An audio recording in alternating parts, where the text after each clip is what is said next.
Yeah, good morning.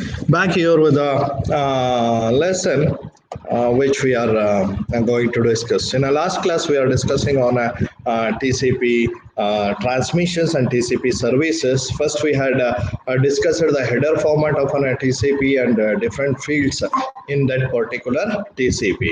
Later on, we have discussed how the means connection establishment and connection termination will be done in a TCP using three-way handshake protocol. Coming to next, we had discussed that how a sliding window protocol will work in TCP only and how to maintain an end-to-end process. That also we had discussed. Coming to the next thing, means further transmissions, we are going to discuss. Right? Yeah, back here with the lesson, I'm going to share the PPT triggering the transmissions. So how a transmission will be triggered? What do you mean by here? So once the bits, whatever will come, or a data stream bytes, whatever is coming from an application, once it comes, how a triggering of a transmission will be done? Means how TCP will make itself to trigger to send a stream of bytes to the other particular host. So how these things will be happened, that we are going to study now. Triggering the transmission. How does TCP decide to transmit a segment? So when it will decide? Why? Because we know that, see, when to talk, when not to talk, or what to talk. As a human beings, we know that, right? So now here, a TCP is just a protocol or a set of instructions, a program returned, and which is running on that machine, which works on with just with an electricity on and off method. So how automatically it should trigger to send a segment or a data. TCP supports a byte stream abstractions. We know already from application, it's going to take the message, whatever message segments is there, it will going to take in a form of a byte stream. Application programs write bytes into the streams. This is important. See what actually streams is. Streams is like in a channel. What the application programs means, application protocol will be there. For example, consider a HTTP protocol will be there. Assume a HTTP protocol, what it has to write means hypertext, whatever is there, means request and a response, whatever functions will be there. So it will be converted into the form of a bytes and it will be filled up in a streams. It is up to the TCP to decide that it has enough bytes to send a segment. Now TCP has to decide that after how many bytes it should fill up to send particular segment. It depends. It depends on a different networks. As I told you that the packet size will depend on MTU or maximum transmission unit, how it's going to differ from one network to the another network. Based on that, the TCP will decide what will be the segment size or a packet size. So then whatever bytes is there, it will take and it will fill up all the bytes in that particular payload and it will start sending that particular thing. Next, what factors grounds this decision? So how a transmission will has to be done? What factors will make this? Ignore flow control. Window is wide open, as would be the case when the connection starts. So what when the connection starts, window is a wide opened one. Means, for example, I will tell you like that. Initially, no traffic will be there. So if no traffic is there, the window will be and a wide open. That is one packet sending, next to two, next to three, like that. It will be keep on sending. The TCP has a three mechanism to trigger the transmission of a segment. What are the three mechanisms? Now we will see. TCP maintains a variable MSS and sends a segment as soon as it has collected the MSS bytes from the sending processes. So what do you mean by this particular maximum sending segment? Note it down, maximum sending segment. So this particular variable will be there. As I told you that once that particular segment gets filled by a bytes. So what happens once it has collected MMS bytes from the sending process? So whatever is their application, from there it is collected. MMS is usually set to the size of the largest segment TCP can send without causing local IP to fragment. This is important. This is a one which you should note. Why I am telling MTU, maximum transmission time, maximum transmission unit is always meant with an IP protocol. You can get a confusion that, sir, IP protocol will deal that. Why?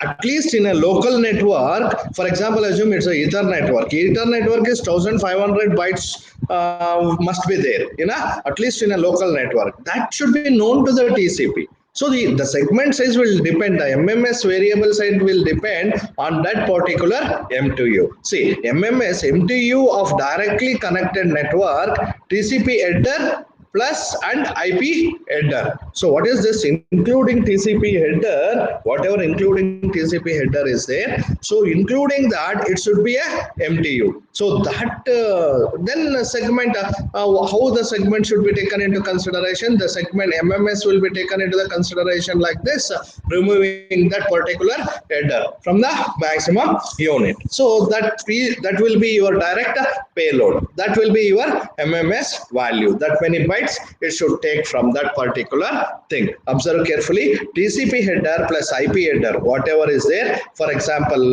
40 plus 40, 80 bytes. So out of total all capacity 80 bytes, assume that the maximum is 1500. 1500 minus 80. Remaining should be the payload. So that payload will be the MMS. So once the MMS has filled, this is one reason to send that particular. Next, sending process has exactly asked TCP to send it. That is, TCP supports push operation. This is very much important. What is the sending process? Once the segment get filled, then what is the next thing? So you should push that particular segment to the below layer, that is to the network layer. So in this way, the triggering of the transmission will start. Next, when a timer fries, another resulting segment contains as many bytes as are currently buffered for the transmission. Once everything has been filled up, automatically a timer will start and it will fire. Yes, the segment has filled up with the bytes. You can send now that particular segment. Coming to the next, silly window syndrome. Now, this is a one particular algorithm for the transmission. If you think of a TCP stream as in a conveyor belt with full containers, that is data segments going in one direction, and empty containers, that is, that is acknowledgements going in the reverse directions. Now, what do you mean by this? I will tell you in a real facts. Very simple.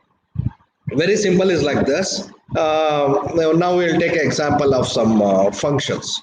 Okay, we'll take some functions. A buffet system you take, right? A buffet system you take.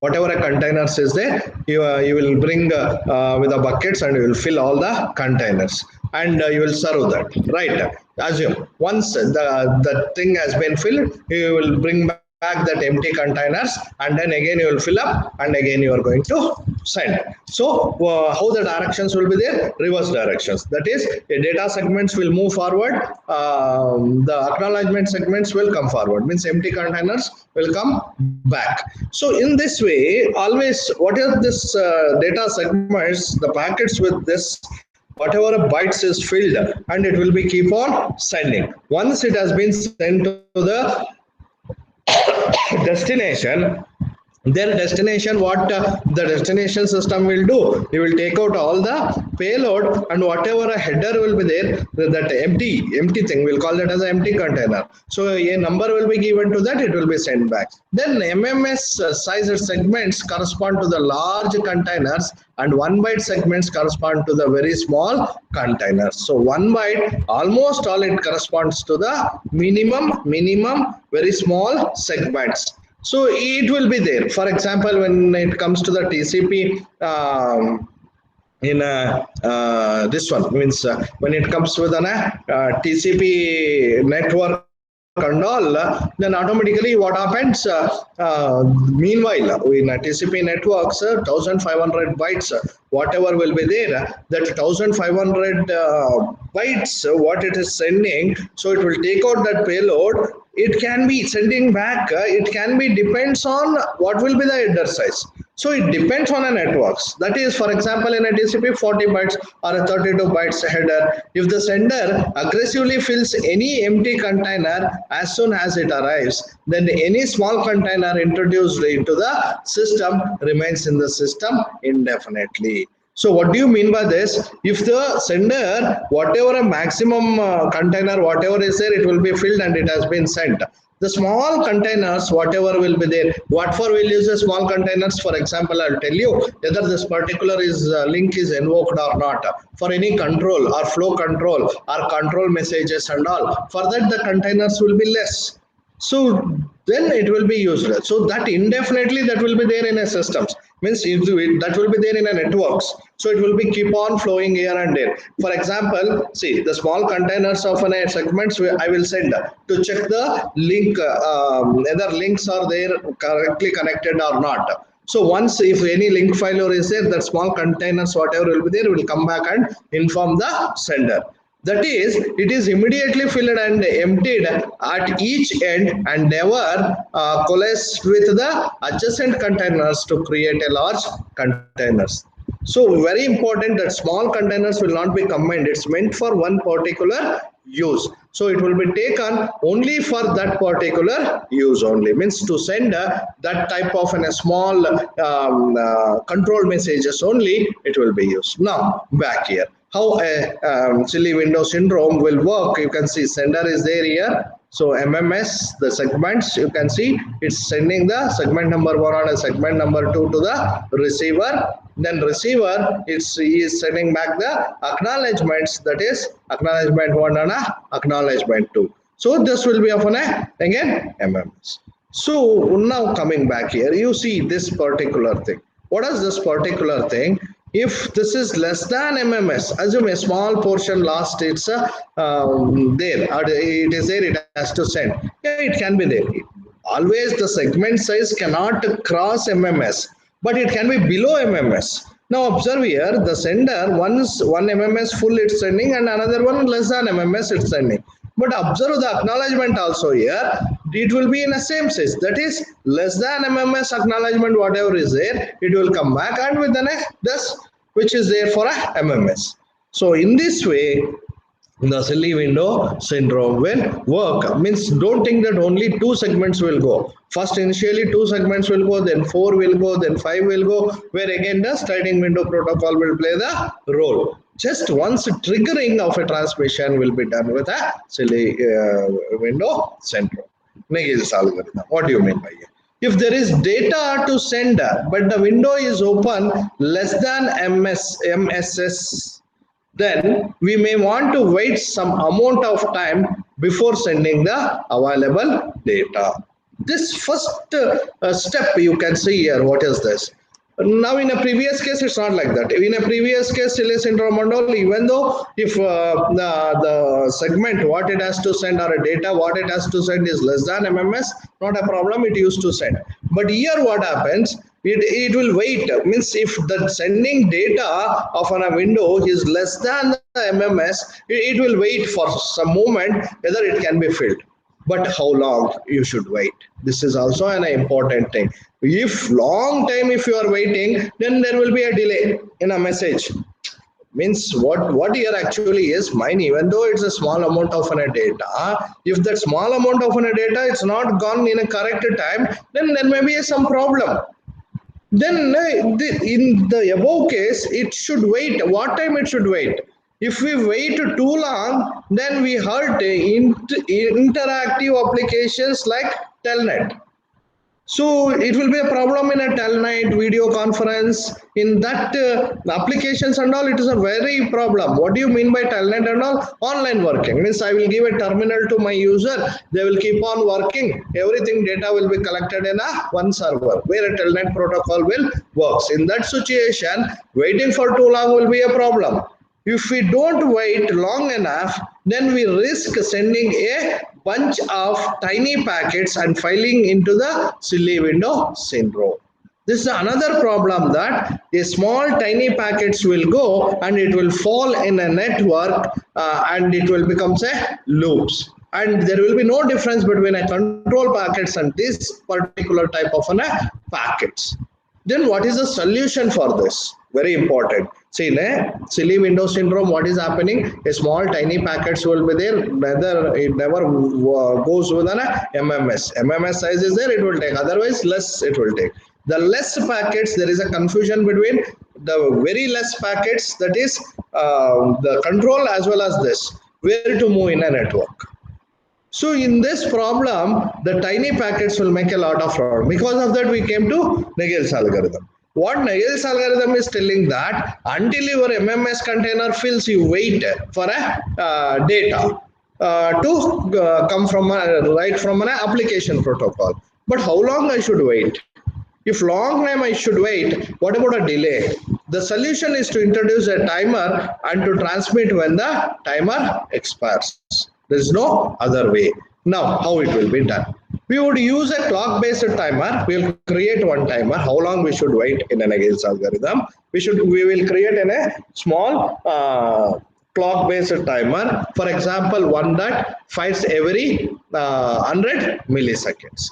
Nagel introduced an elegant self-clocking solution. Key idea: as long as TCP has any data in flight, the sender will eventually receive an acknowledgement. This acknowledgement can be treated like a timer framing, triggering the transmission of more data. So what happens here? What happens here? As long as TCP has any data in flight, the sender will eventually receive an acknowledgement. This acknowledgement can be treated like a timer firing. What do you mean by here? Once every 100 milliseconds, a triggering will occur. What do you mean by triggering? A segment has to be sent. So it will tell once the segment, until every 100 milliseconds, no segment will be sent. So every 100 milliseconds, a triggering will be done. Yes, you can send now the segment. So now while sending a segment in a triggering, so it will send that and acknowledgement should receive back in a same force. So that's the one thing. Sorry. Coming to the next, when the application produces data to send, if both the available data and the window is greater than or equal to MMS, send a full segment. Observe carefully. This is an algorithm. If both the available data and the window, means whatever your window size and available data, whatever is there, if it is greater than or equal to MMS, then you have to make that into the MMS and you can send how many MMS you want, you can send. Or send a full segment, not an issues. Else, if there is an unacknowledged data in flight, that is still already we have sent a segment, still acknowledgement has not received. So buffer the new data until an acknowledgement receives. Very much important, this particular instruction. Until we are waiting for an acknowledgement. Until you will receive an acknowledgement, then don't send the new data. You keep that new data in a buffer. Else send all the new data. If this is not a problem, you can send. Now observe carefully. Again, I'll repeat. If data is more than MMS, send a full segment, no problem. Else it is not there. What you have to do? Any acknowledgement to come, you wait.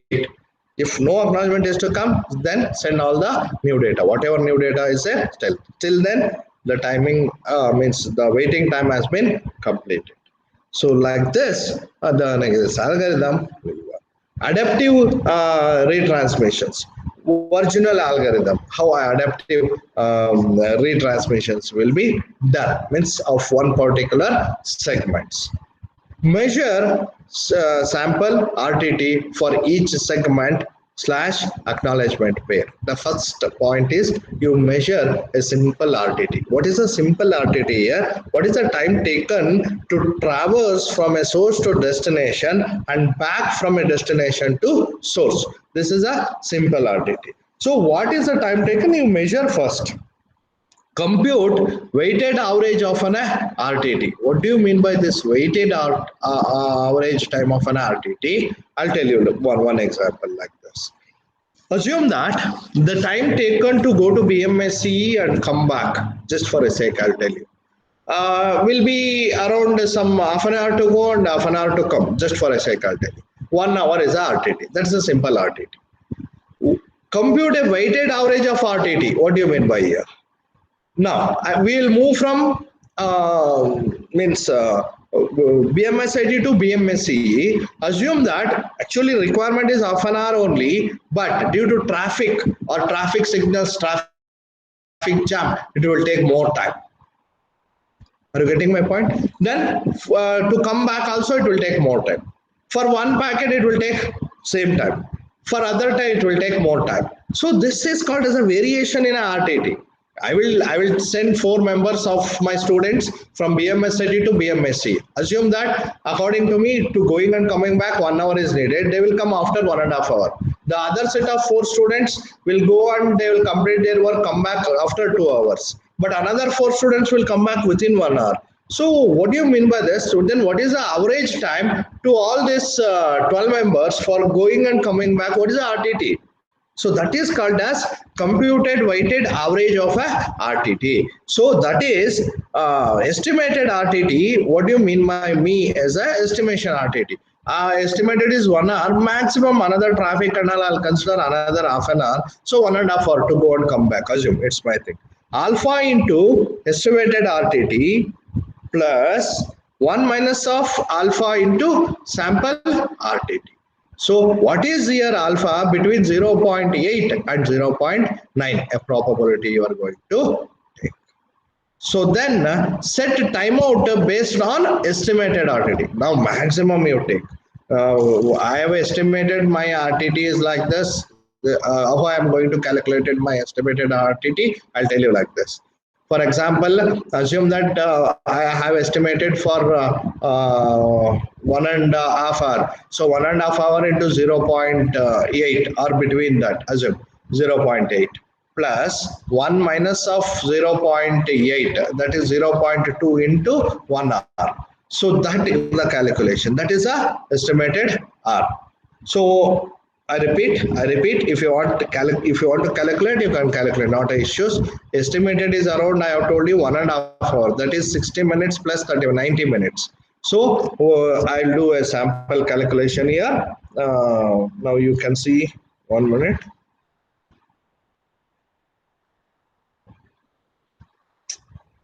Just 1 minute. Yeah.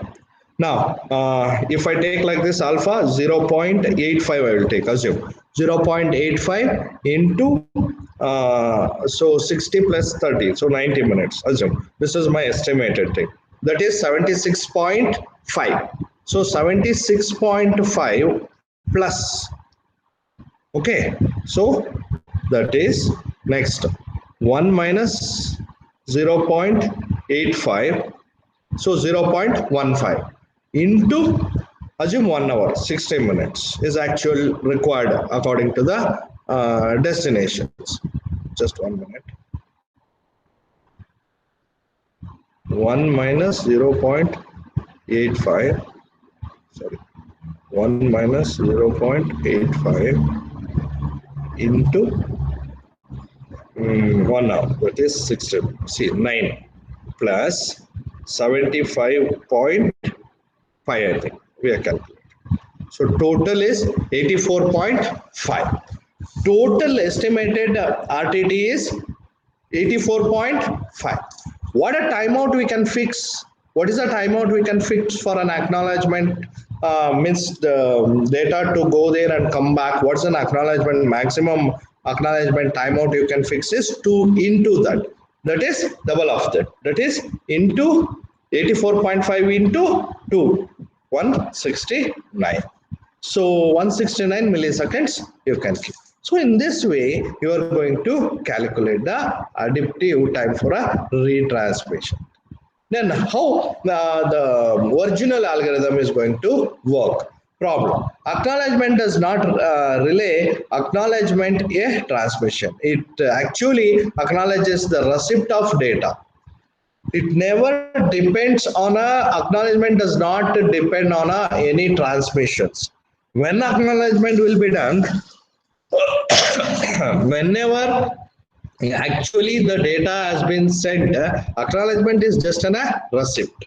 When a segment is retransmitted, observe carefully, when a segment is retransmitted and then an acknowledgement arrives at the sender, it is impossible to decide if this acknowledgement should be associated with the first or the second transmission of the calculated RTTs. So this is a one very much important constraint or on a problem which is there here. So what is this? It is impossible. For example, assume first you have sent acknowledgement arrives late. Think it's arriving late, timeout has been occurred, then again you have retransmitted the same segment. Assume that now you are going to get an acknowledgement. Now this acknowledgement came is for first sending the packet or second send retransmitting packet, for which it is coming that particular acknowledgement. So that is a problem here.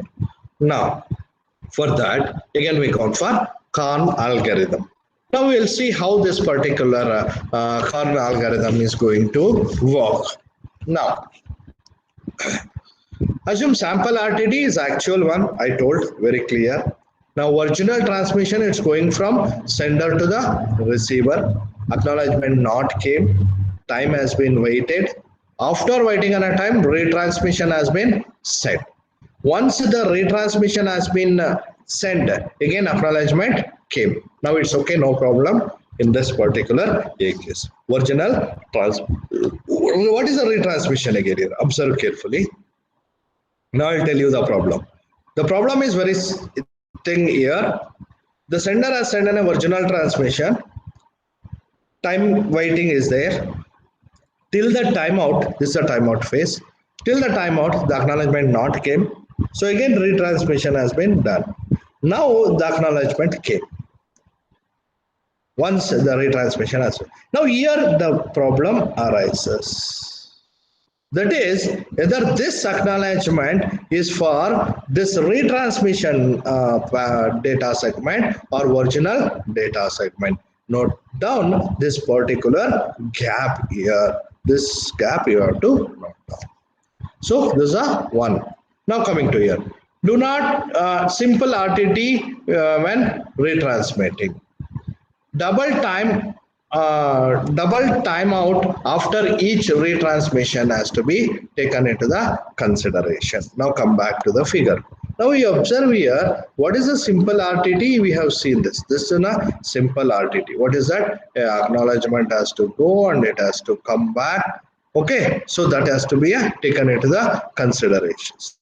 Now coming here, in no other way this time gap will be for this particular retransmission, that you can make a sense. So once you made a sense of like this, so that's they are telling here, do not sample RTT, whatever that RTT when retransmitting. Double timeout after each retransmission you have to wait. Then only retransmission acknowledgement will come. Then that is a one thing. Coming to the next. So what is this? Improvement over the original approach if you are going to use current, but it does not eliminate conjunction. Conjunction, nowhere conjunction has been solved. Conjunction will not occur either in a sender side or either in a destination side. Conjunction will occur in between. That is very much important. See here. we need to understand how a timeout is related to congestion. But timeout is related to congestion. This is important. If you time out too soon, you may unnecessarily retransmit a segment which adds a load to the network. Then what to do? Observe the problem here. How fantastic problems are there in the networks. What is the thing here? Here, source, whatever a sender is there, it has to look after the timeout. How a timeout will be taken into consideration? How far my destination is there? I will take a sample RTT. I will calculate an estimated RTT to my destination. Okay, a double of the transmission acknowledgement I should consider. Double of that particular estimated RTT I will consider. Okay, everything is going in soft, no problem. Assume in between one router, not only you are the person who is sending the data segments. In the internet, billions together of data will be keep on flowing. At that, where congestion will occur? That means at one particular router, if congestion occurs, then how to handle that? Definitely, your RTT will fail there. The estimated RTT, even though if you have taken double of that, then also a problem. Then what to do? How to fix this timeout based on the net? Okay, I will fix very small timeout. Retransmission you have to do again and again, and you have to send a load to the network. Retransmission again will make a delay. What to do? Right? So that is the problem. The main problem with the original computation is that it does not take a variance of the sample RTTs into the consideration. If the variation among a sample RTTs is small, then the estimated RTT can be better trusted. There is no need to multiply this by 2 to compute the timeout. This is very much important. What do you mean by this? Don't take the variations of the sample RTT, you have to take always. What do you mean by a variation of the sample RTT? Whenever you are taking a sample RTT, in a beginning, what I told of going half an hour, coming half an hour, my sample RTT let be 1 hour. No, I can't take like that. You take some 10 to 12 chances. You send a person, one person will take 1.5 hours, one person will take 2.5 hours to go to BMSIT to BMSC, another will take 3 hours, another will take some 1 hour, again another person will take 1 hour. In this, which is a maximum point, so you make that as a sample RTT. What, for example, 2.5 hours is a maximum time taken slot for all other more packets, means more data segments. Then you will take sample RTT as a 2.5 hours. So if you take now 2.5 hours, then automatically the estimated RTT calculation will become very easy for you, and no need to multiply with 2. Then automatically the problem will be somewhat, it will be rectified. On the other hand, a large variations in the samples suggest that timeout value should not be tightly coupled into the estimated RTT. Jacobson means proposed a new scheme for TCP retransmission. So Jacobson then he will tells for a TCP retransmission the best method. What is the best method apart from the current method we are going to see now here. Now observe carefully, Jacobson what he is going to tell. First you calculate the difference. What is the difference? Difference between your sample RTT and estimated RTT. See, I have estimated my RTT around, I will tell you some 1.5 hours estimated. I did like that from BMSIT to BMSC. The sample average what I have fixedly timingly seen 2.5 hours. So 2.5 hours minus 1.5 hours, 1 hour. Now estimated RTT is equal to what I made here means 2.5 hours plus 1.5 hours. No, 1.5 hours plus what is the difference? 1 hour. Again it will become 2.5 hours. Now your estimated RTT is 2.5 hours. Now deviation calculation is also important. Deviation is equal to deviation plus difference, absolute difference minus deviation. What is the deviation here? A slight deviation can occur in any type of an estimated RTT. What deviation you want to fix?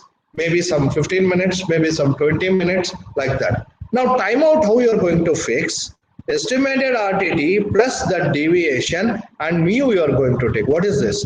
Where based on experience mu is typically set to 1 and is set to 4. Thus, when the variance is small, the timeout is close to estimated RTT, a large variance is there, then causes the deviation term to dominate the calculation. Now, if it is 4, somewhat more variations will be there.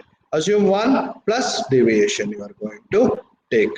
Now, coming to this particular thing, in this way, the retransmission problem of a TCP will be solved. So I will conclude like this. In the beginning, original process will be there. In a original process, what happens? There is a confusion that either the acknowledgement came for the original transmission or a duplicate transmission. So how to distinguish that particular problem is there. Again, what we have did, we have gone with that's the original problem. Again, we have gone with a current method. What we have made here, we have made that, so we have estimated that a double should be there always. So if it is not a double between retransmission and this one, estimated RTT, then we are not considering that acknowledgement. So we'll wait for a still. So that is the one thing. But here we have find that how to calculate the sample RTT itself. So that is a problem. And then what about a congestion? That problem arises. So to solve that, we go on for a Jacobson. Now that problem has been solved. Now coming over here, in this particular topic, we have discussed how a end-to-end process packet delivery channel will be established, and then we have discussed how a UDP will work with the port addresses and header format of a UDP, and we have discussed about a TCP, that is header format of a TCP with the port addresses and different services of that. Coming to the next topic, that is the next topic is a congestion control. How a congestion control will be done in a TCP protocol or a transport protocol. Once the congestion occurs, how your TCP sender window will react to that. Then how the window size will be reduced, and how again the window size will be increased. Where to reduce? When it will comes to know that a congestion has been occurred. The word congestion is nothing but overflow of packets at one particular node. Assume a router, a queue has been filled, lot of packets are coming from different senders to which it can't bear. So packets are keep on dropping.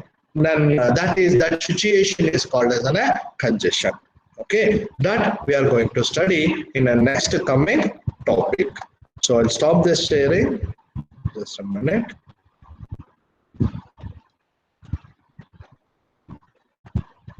Yeah, now we'll back here. Just a minute.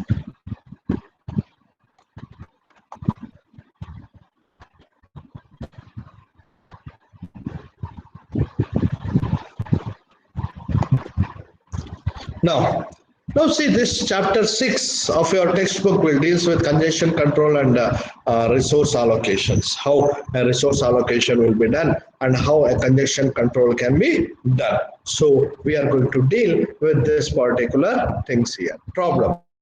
We have seen enough layers of a protocol hierarchy to understand how a data can be transferred among the process across heterogeneous network. That is important, heterogeneous networks, the word. Problem, how effectively and fairly allocated resources among a collection of computing users can be used. These two problems, how to rectify these problems, we are going to see in this particular chapter.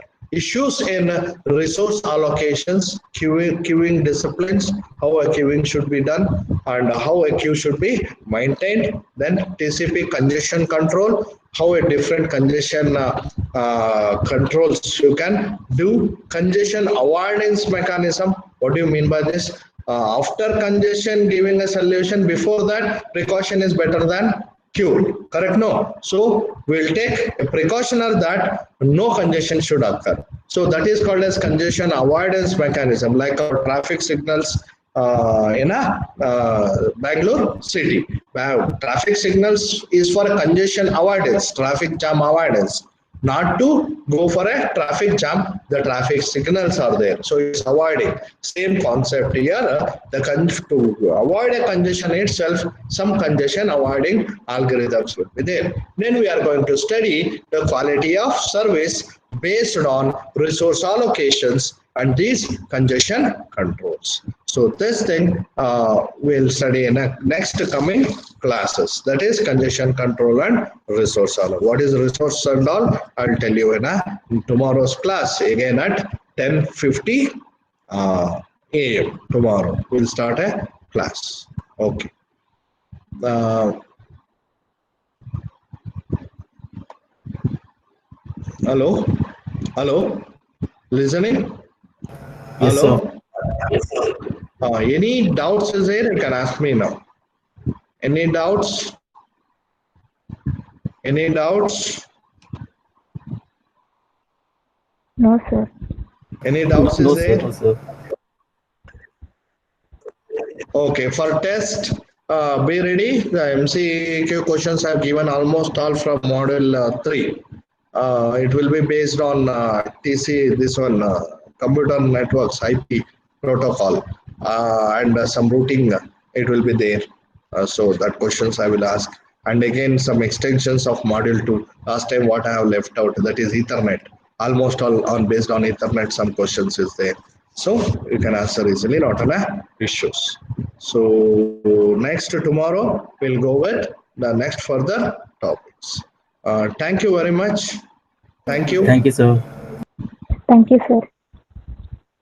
Okay.